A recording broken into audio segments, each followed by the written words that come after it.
So my story is called Spuyten Duyvel. At the north end of Manhattan Island in New York is a place called Spuyten Duyvel. Now that comes from the words Spuyten Duyvel in Dutch. Now I could go on and on about the etymological background and how language changes and morphs, or I could tell you a story.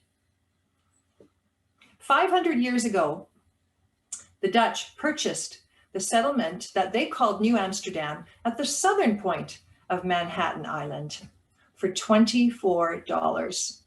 They purchased it from the Indians, who they were called at the time, the native peoples who were called the Manhattoes. So the island was named after them. And they were a people of the Algonquin nation. Well, with borders and territories being rather fluid at the time, there were many skirmishes over the ensuing years about where those borders were, which made life for Dutch settlers rather uneasy.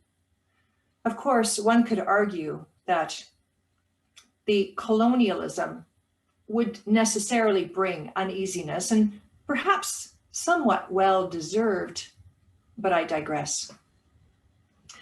Well, the Dutch put up a garrison in New Amsterdam to stake out their territory, to establish their sovereignty in the area. And there at the garrison was the most renowned trumpeter, as far as anyone knew. His name was Anthony van Corsair, and he was known not only for his very voluminous long whiskers, but also for his fat, long wind. Now, I should take a moment to explain that that wind emanated from his lungs and not from, well, elsewhere.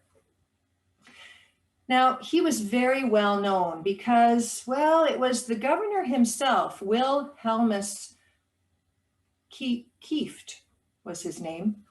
And he, in fact, said that when Anthony van Corsair blew his trumpet, well, any enemy that might have been anywhere nearby would have lost their hearing for a very long time.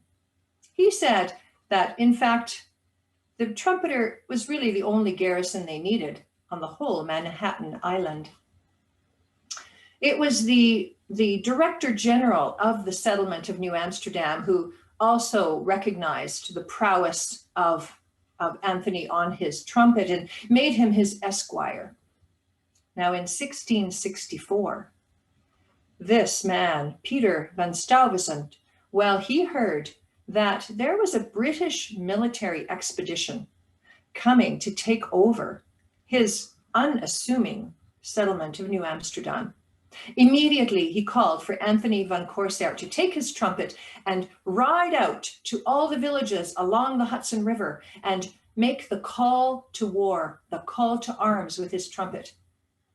Anthony van Corsair immediately came to the beck and call of his master, and he set off on his horse with his trumpet hanging on one side of his saddle and a stone bottle on the other. For, truth be told, Anthony van Corsair was as well a performer on the bottle as he was on the trumpet.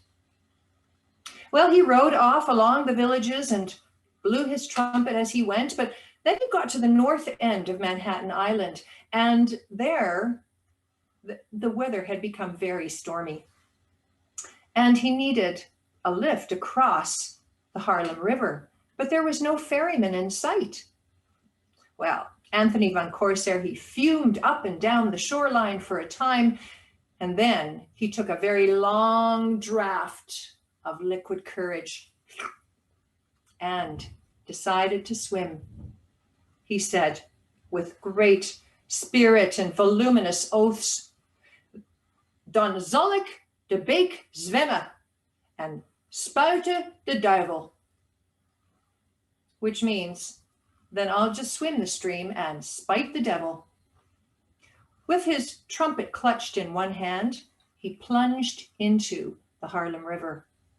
Well, he was halfway across when the devil who doesn't take kindly to being spited, came in the form of a great big moss bunker fish. The fish was gigantic. It spewed, vomited boiling water from its mouth, and its long tail lashed and thrust around. That fish, the moss bunker, it grabbed Anthony by the leg. But the trumpeter was game. He took his trumpet and he put it to his lips, and with his final breath, he blew an explosive note that could be heard for miles around. It was so loud and strong that even the devil let go for a moment, but only for a moment. And then he grasped on again and took Anthony van Corsair down into the deeps. With the trumpet still clutched to his lips, the shine of it faded as he went further and further under the water, never to be seen again. Well, the failure of Anthony van Corsair in his mission, well, it spelled the downfall of the Dutch in the New World. For soon after that, the British did come, and in a bloodless victory, they took over the settlement of New Amsterdam.